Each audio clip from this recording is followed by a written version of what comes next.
Esse é o 19º dos 24 volumes da obra de Pietro Ubaldi, Queda e Salvação. Prefácio.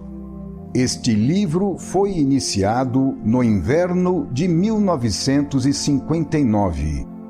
Em julho desse ano, fui convidado a proferir uma conferência em São Paulo e logo comecei a tomar notas. Mas elas foram rapidamente aumentando até que compreendi tratar-se da recepção de um novo volume que agora estamos apresentando aqui.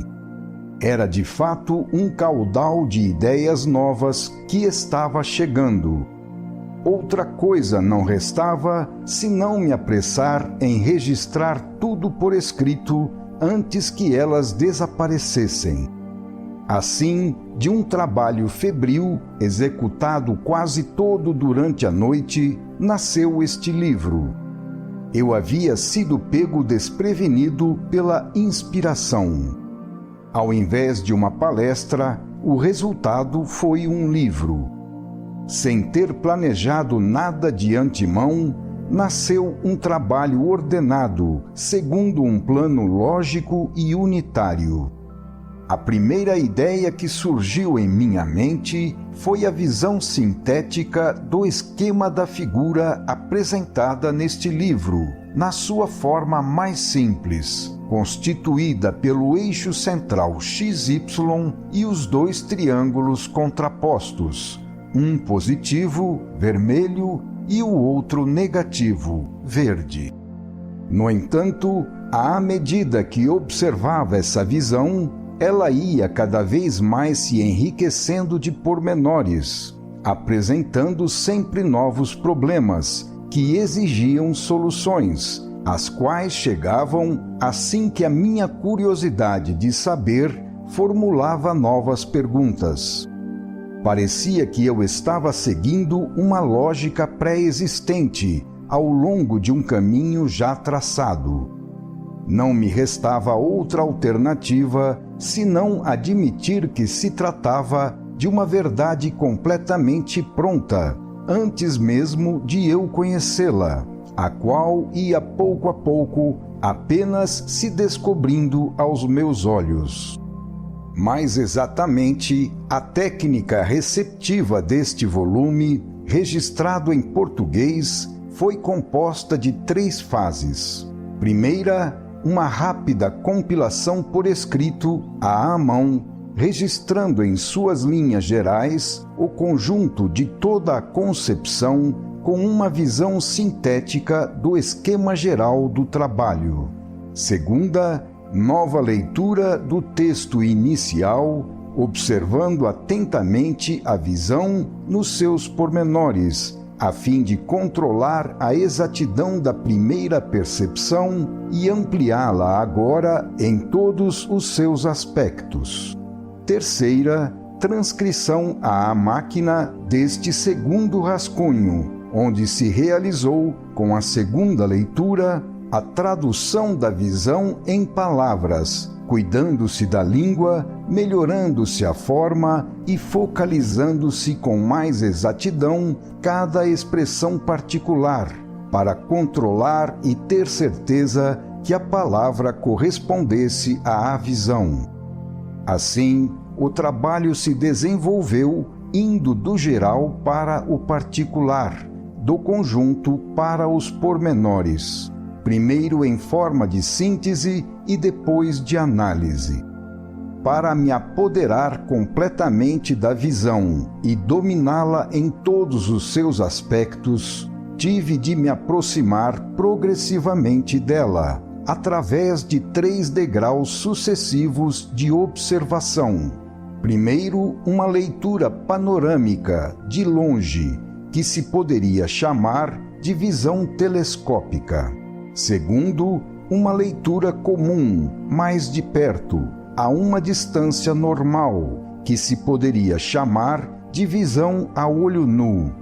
Terceiro, uma leitura minuciosa a curtíssima distância, que se poderia chamar de visão microscópica. Assim nasceu este volume, como consequência das teorias expostas nos volumes A Grande Síntese, Deus e o Universo e o Sistema. Cada um deles, assim como o presente volume, é a continuação lógica do precedente. Quando acabo de escrever um livro, tenho a impressão de ter esgotado todo o assunto, havendo dito a última palavra a seu respeito. Mas depois apercebo-me que tudo vai continuando e que aquela última palavra é só a primeira de um novo livro.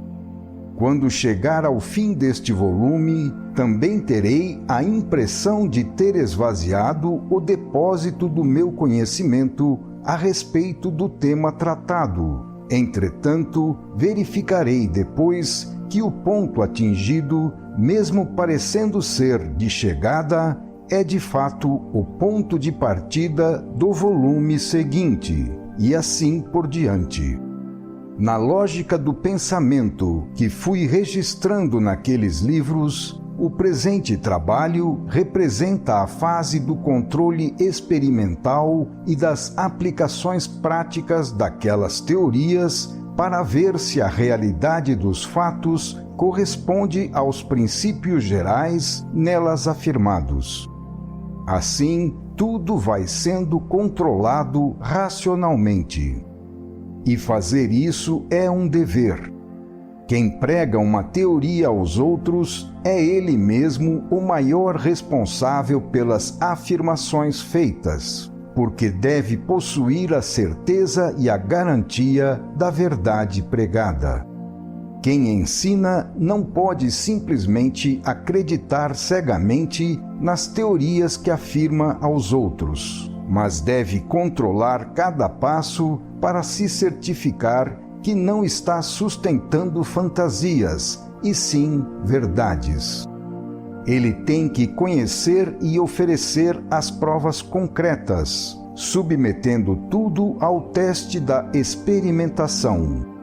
Deve observar as consequências das teorias, entrar nos seus pormenores e comparar seus resultados com a realidade dos fatos, estando sempre pronto a repudiar o que não resiste a esse exame, aceitando qualquer objeção e resolvendo toda dificuldade, para que tudo se torne claro, lógico e demonstrável. Chegando hoje a este ponto, podemos compreender a lógica do desenvolvimento do pensamento que nos conduziu até este volume, Queda e Salvação. O volume O Sistema havia completado a visão dos volumes A Grande Síntese e Deus e Universo. Porém, os choques dos primeiros anos brasileiros chamaram a minha atenção para o mundo terreno da realidade biológica. Eis então que tive de olhar de outro ângulo, não mais voltado para o céu, e sim para a terra. Depois de ter estudado e resolvido o problema da criação e das primeiras origens, foi necessário estudar e resolver o problema da sobrevivência do homem evangélico no inferno terrestre, do evoluído em contato com as ferozes leis da animalidade humana. Essa foi a origem de onde nasceram os dois livros, A Grande Batalha e Evolução e Evangelho. Tudo isto nos levou então ao problema da conduta humana em geral, surgindo assim a necessidade de resolvê-lo. Após o desenvolvimento realizado nos livros Deus e o Universo e O Sistema, o assunto tratado foi se ampliando sempre mais nos seus aspectos humanos, de natureza terrena e prática. Nasceram assim mais dois livros, A Lei de Deus e Queda e Salvação. Eles representam dois graus diferentes de aproximação do problema da conduta humana ou da ética. No volume A Lei de Deus, o assunto foi tratado de modo geral, acessível, prático, mais próximo à compreensão do homem comum e de sua vida de cada dia, porque esta era a forma mais adaptada para palestras na rádio. No presente volume, Queda e Salvação, o mesmo assunto foi ampliado e aprofundado em relação a outros pontos de referência, não mais em função das necessidades e vantagens imediatas da vida humana atual, mas sim em função dos princípios fundamentais universais e da salvação do ser no plano geral da criação. É assim que o presente volume pode ser considerado como uma ampliação do volume A Lei de Deus, pois ambos tratam do mesmo assunto, mas em formas diferentes, como já foi mencionado anteriormente. Eis o fio que, de um polo ao outro do conhecimento, liga estes livros num único desenvolvimento lógico, segundo um pensamento unitário, que vai sempre continuando e se renovando. Podemos assim compreender qual foi o caminho que nos levou até queda e salvação. Neste volume, não se trata mais, como no precedente, A Lei de Deus, de considerações a respeito da conduta humana, mas sim da construção de uma verdadeira ética racional, que, em vez de ser fruto dos impulsos do subconsciente da maioria e das interpretações das vagas afirmações das revelações religiosas, é o resultado positivo de uma lógica científica e, por isso, tem valor real e universal, constituindo um produto das leis da vida, verdadeiras para todos, independente do tempo, da raça e da religião de cada um. O escopo da presente obra é formular e afirmar esta nova ética como uma norma de conduta mais inteligente e adiantada para os evoluídos de amanhã.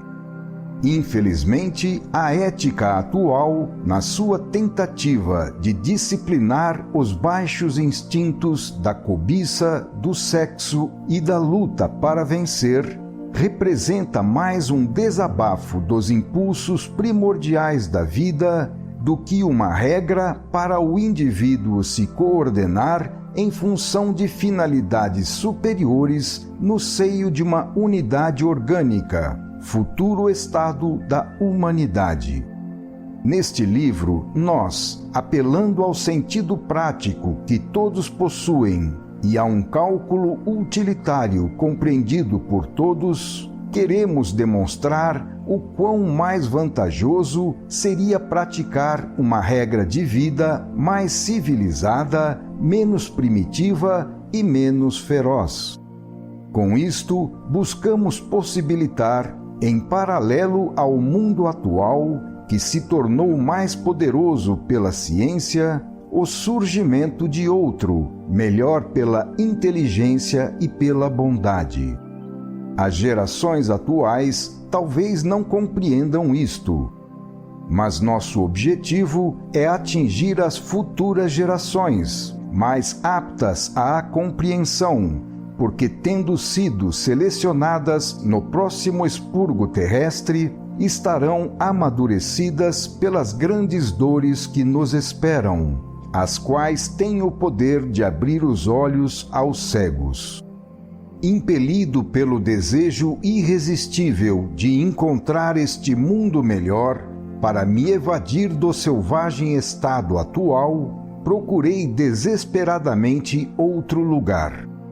Sufocado pela terrena atmosfera de engano, egoísmo, esmagamento e ignorância, fugi em busca de sinceridade, bondade, honestidade e conhecimento. Tive de viajar muito, mas encontrei o que procurava. Atrás dos bastidores desta peça humana de teatro, suja e trágica, apareceu-me uma essência mais profunda e verdadeira, a realidade do espírito. Quando tive diante dos olhos o plano geral do universo, o horrível presente se completou num melhor amanhã, trazendo uma radiante visão de conjunto, em que a futura felicidade justificava os sofrimentos atuais. A certeza de que, através da irrefreável vontade da lei de Deus, este futuro melhor estava garantido à criatura amargurada pela dor, e de que, por isso, esse futuro deveria fatalmente se tornar realidade para nós um dia, encheu meu coração de esperança. Vislumbrei ao longo do caminho das ascensões humanas a lenta e fatal aproximação do reino de Deus, em que ele triunfa vencedor das trevas. Esta foi para mim uma grande descoberta que me encheu de alegria. Significou uma descoberta maravilhosa ter chegado a perceber dentro de cada coisa a imanência de Deus, não de um Deus a quem se costuma orar só com a boca ou no qual se tem que acreditar por medo, nem de um Deus só estátua e imagem, mas sim de um Deus que sentimos presente em toda a hora e lugar, vivo e operante entre nós, Pai que nos ama e nos ajuda a viver e a subir para o nosso bem. Finalmente, foi possível sair da névoa das lendas, da fantasia, da ignorância e da fé cega. Finalmente, uma visão clara do nosso destino, um apoio sólido, um caminho certo e uma meta segura, encontrando a verdadeira vida. Tudo isto não caiu de graça do céu, mas foi o fruto de um duro trabalho de amadurecimento, de maceração interior e de sofrimentos profundos. Mas este fruto está aqui, e a minha alegria agora é oferecê-lo aos que sofrem e lutam para subir, meus companheiros na viagem da vida, a fim de lhes mostrar o caminho da felicidade e lhes explicar que é possível atingi-la vivendo conforme a lei de Deus. São Vicente, São Paulo, Natal de 1960. Final do prefácio.